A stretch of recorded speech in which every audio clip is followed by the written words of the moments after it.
చింతలు ఎన్నైనా ఉండొచ్చు, యేసయ్య చెంతకొచ్చి చింతలు ఆయనకి ఇస్తే చాలు, చింతలన్నీ పోతాయండి. చాలాసార్లు మొయ్యలేని బరువు మోస్తూ ఉంటాం. బయటకు బాగానే ఉంటాంలేండి, చాలా కేర్ఫ్రీగా ఉంటాం, వీపు మీద భుజం మీద ఏముండదు. కానీ మనసులో మనం మోసే భారం కొన్నిసార్లు ఒక పెద్ద బండరాయి మోస్తుంటే ఎలా ఉంటుంది, అంత భారంగా.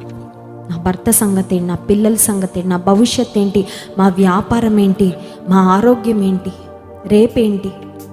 నీ భారం అంతా, నీ చింత అంతా యేసయ్య మీద వేయి.